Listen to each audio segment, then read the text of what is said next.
Science is precise. Science has to be definite. Science has to quantify everything. Science is just a progression from one measure to another, one experiment to the next, a hypothesis proven or otherwise. But science is really a creative endeavor as well.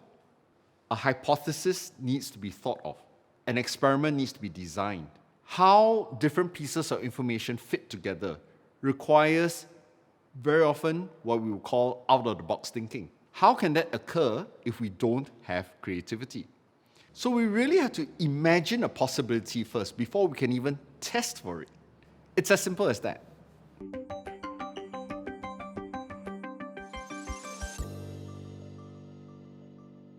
I want to show you a device that I'm particularly interested in. It's the microprocessor that you can get in a variety of packages. This is a microbit. This is not only small, it's powerful, and because it's a programmable device, it makes a lot of things that would kind of be hard to imagine before now suddenly possible. Too often we spend a lot of time collecting the data, focusing on the measurements, and I think in this day and age, the far more important skill that we need to inculcate and teach our students is the ability to make sense of the information that is all around us, rather than just merely measuring and collecting them. And by creating your own custom scientific instruments, you can measure exactly what you want to measure, how often you want to measure it, for however long you want to measure it. Because you could hook this up to a bunch of electronic sensors, such as those that measure temperature, light level, oxygen content, the pH level of a liquid, anything that you can think of that has a sensor for it, that is something that you can measure scientifically. Those sensors are now not only readily available, cheap and miniaturized, but because so much of these designs are now open sourced, you can hook them up to these kinds of microprocessors and have setups like this, where you just have to think of an investigation, an experiment that you want to conduct, and you could probably build a special scientific instrument just to do that set of measurements. So in this case, we've had students who've designed an experiment to determine what the temperature of a model house would be with different roof coverings. So the students here decided to use cheap and simple things to work with. They used milk cartons as their model house. They made roof materials of different, like metal, clay, wood, and grass. And they put temperature probes in their model houses, and they put the entire setup out in a sunny place. And then what they would do is they'd gather data. So data that was recorded, I think, perhaps once a minute or once every few minutes for a week or two. So that's a lot of data that's gathered over many days, sunny days, not so sunny days, rainy days. They captured a lot of data that was consistent, that was reproducible, that was accurate down to the 10th of a degree to answer the question, what happens when you have roofs of different materials? What is the temperature inside the house? So a setup like this really helps students focus on the analysis of the data rather than on the collection of that data, because they can just set it all up, go away and come back 1 or 2 weeks later and have all of this data waiting for them to analyze.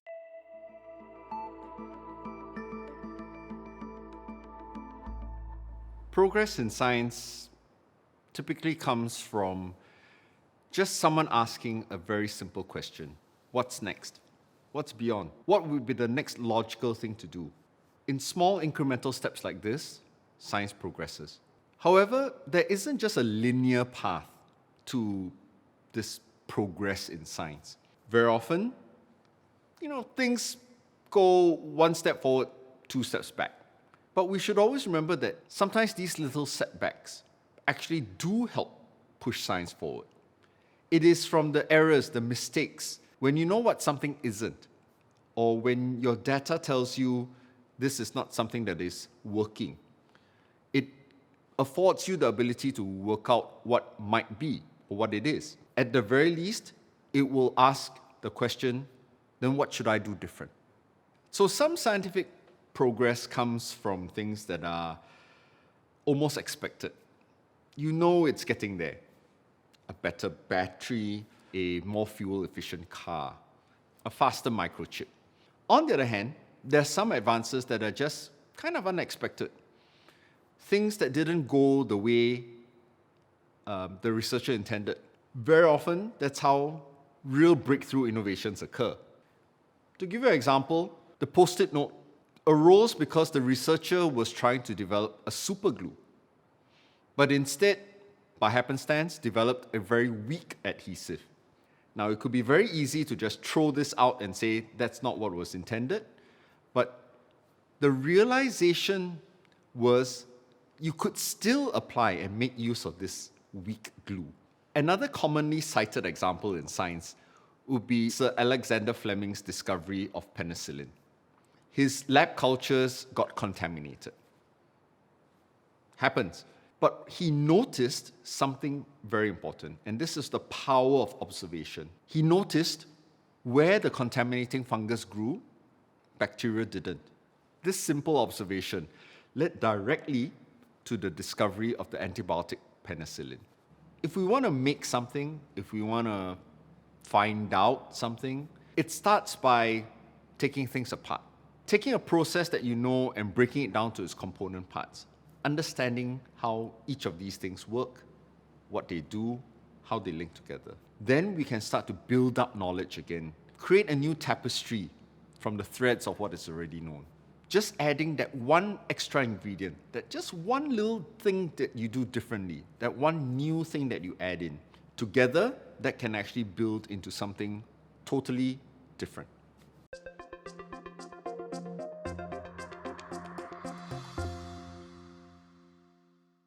When I think of scientific progress and technological innovations, I'm often reminded of biological evolution. Biological evolution occurs first and foremost because of mistakes. When there are errors in the way DNA is read, that ultimately can lead to a mutation. Now, mutations are not necessarily bad. Mutations could lead to something beneficial. It could lead to improved ability to process food, could lead to improved ability to survive some challenging condition. And that small change, that little error in the DNA code, translates into some ability of the cell to survive a little bit better. So every time you conduct a scientific investigation, there's always that little chance for a mutation to occur, whether by chance or because you're just trying something different. And in that small change lies the huge potential for innovation to occur. So sometimes you just want to take that chance. So all you really have to do is be ready to take advantage of that mistake. Careful observation, keeping an open mind, will allow you to fully exploit that situation. It's often said that experience is the name we give our mistakes.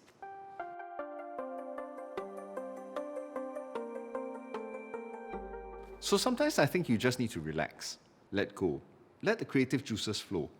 When we ask the right questions, we can get the answers that we need. Children are naturally curious and curious about the world around them. They make great scientists. But when we go to school, when we are engaged in science lessons, because so much of what we learn is pretty much textbook, pretty much scripted, there isn't a lot of room for asking these questions. I want to encourage you to ask those questions anyway. Creativity can sound like a big word. It can sound like something that you need to have a talent for. I don't think so.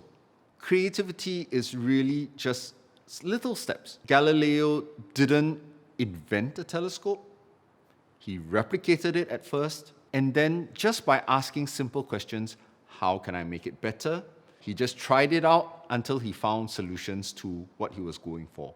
So I think really creativity is just giving yourself permission to imagine what's possible, to think, what could this be? What else is there? Creativity in science also just very simply makes things a lot more fun. Anyone who's ever engaged in scientific research, whether student or professional scientist, will probably tell you one of the most enriching and fulfilling aspects of doing it is just simply the fact that when you make a small discovery, when you find things that start to make sense all of a sudden, when you find that little piece of a puzzle that you've been searching for, that sense of, wow, I finally found it. You don't have to be a genius or an expert in the field to have that feeling. It's possible for anyone to do it. Students who are engaged in research work routinely feel this. So we all know that science progresses when we ask the right questions. Find the question that you want to answer. All it takes is a willingness to engage in this process, to just go out and try it.